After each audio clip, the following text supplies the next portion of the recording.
Hello everyone! So, good morning everyone and Happy New Year! So, today is January 3, 2026. So, ngayon na naman tayo nakapag-vlog dahil nawala na naman ako ng gana, patamad-tamad tayo mag-upload. So, nag-scroll ako ng aking channel kanina at meron po akong nabasa na isang katanungan mula sa ating kababayan dyan sa Pinas. So, ang tanong niya po ay, kung hiring pa po daw ang aming agency. So, yes po, palagi pong hiring ng aming agency. And meron akong kasama dito, 2 months na siya, mag-3 months na siya ngayong January. So, parehas po kami ng agency. So, ang amo ko po ay kumuha ng bagong tagalinis sa bahay, parehas kami ng agency. So, ito po yung aming agency. Kung gusto niyo po mag-apply bilang domestic helper, tagalinis, or nanny, dito lang po kayo mag-visit yan. Ito po yung aming agency. Top high po ang aming agency. So, meron din tayo isang kababayan din sa Pinas na nag-message din po sa akin kung hirap daw po ba mag-abroad sa mga first timer. So, sasagutin natin yan mamaya. So, actually, nandito ako sa hagdan kasi maganda yung malinaw siya. So, next month po, February, matatapos na ako sa aking kontrata. So, pauwi na po ako sa Pilipinas. Next month. So, thank you, Lord. Nalagpasan ko yung mga trials within 2 years. So, ang ganda dito sa hagdan, 2 years ako nakaupo dito palagi kapag malungkot ako. Ayan. Pag nabis ko yung aking mga anak. Ayan. Actually, guys, sa 2 years, marami din po mga trials na pagdadaanan bago po kayo makapag-adjust. So, sa umpisa po, mahirap po dahil first timer. Pero, kapag 2 years na po pala kayo ay mabilis na lang yung araw. And ang trabaho, siyempre gamay na natin kasi 2 years na. And siyempre po ako ay nag-aalala ng bata, kaya medyo naka-adjust na po ako dahil malaki na yung aking alaga, hindi na siya laging kinakarga. Kaya kung napapansin niyo sa mga last vlog ko, sobrang yung mukha ko, sobrang payat ko. So ngayon naka-adjust na ako, medyo tumaba na konti. So ipapakita ko sa inyo yung aming trabaho sa mga first timer at sa mga nagbabalak pa lang po. So ganito po ang inyong magiging trabaho. Bigyan ko lang po kayo ng idea. So bilang nanay, ganito po yung gagawin. So sa nanny, first, gigisingin yung mga alaga sa umaga. Pero sa ngayon po, walang pasok. Weekend po ngayon, so ito po yung kwarto nila. So ginigising lang po sila sa umaga. Yan po yung trabaho ng nanny. And then, meron din akong alaga na baby, so natutulog siya. Iniwan siya ng mama niya at ng mga ate niya, yung sila madam naglabas. Kumain sila sa labas, so iniwan sa akin yung baby. And yung kasama ko naman, so siya po ay naglalaba. Yan. Naglalaba, naglilinis, nagpa-plancha. So ito po yung kasama ko. Siya po yung nagpa-plancha. So ito po yung kwarto namin ng kasama ko. So, pauwi na ako. Kaya may miss ko rin itong bahay na ito. So, pinag-iisipan ko pa ako mag-extend ako ng ilang buwan para kahit pa paano maipon-ipon konti. So, double deck pala yung aming higaan ito sa kasama ko sa taas. Dito naman po ako sa baba. And then, yung kwarto po namin ay close. Dito rin po yung mga damit ng mga amo namin. Yung mga abayan niya, yan.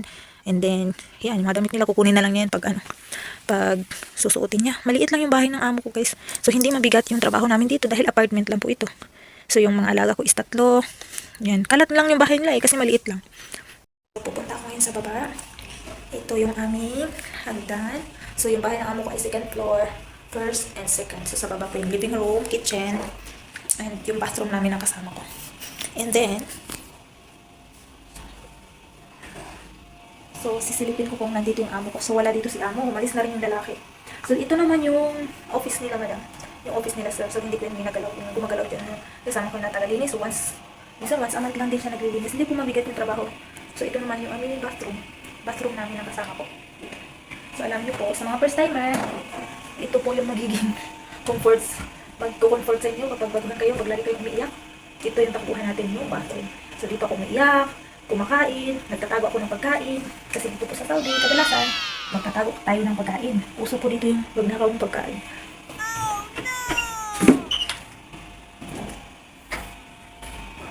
Ito po yung aming bathroom.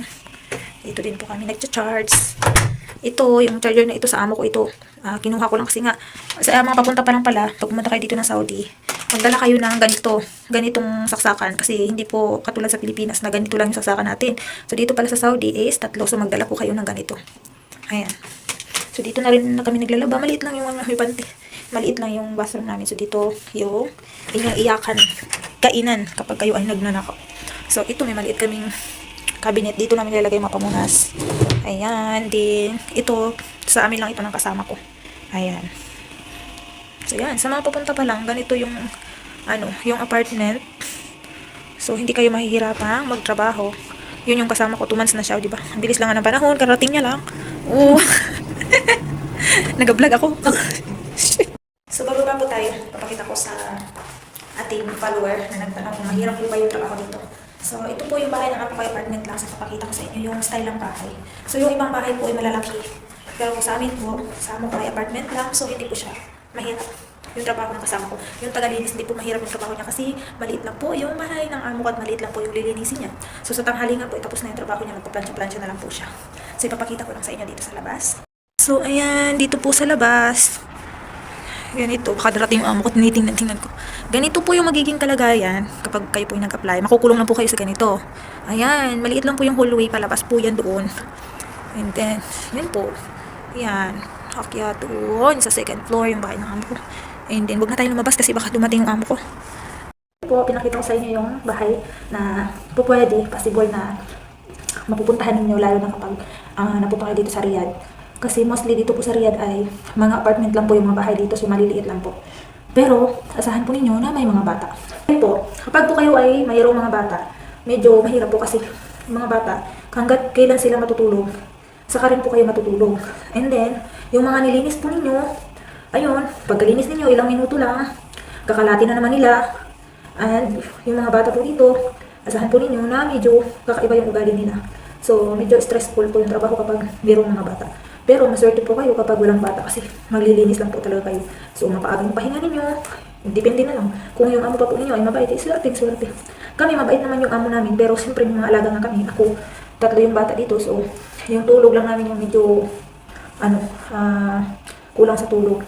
Yung, sa pagkain naman, siguro, ang gawin na lang ninyo, maging madiskarte na lang po kayo kasi na, dito po sa Saudi, kapag hindi ka po madiskarte, uwi po kayong payat. Ako nga, yung payat ko, pero ngayon, bumawit na yung katawan kahit pa paano.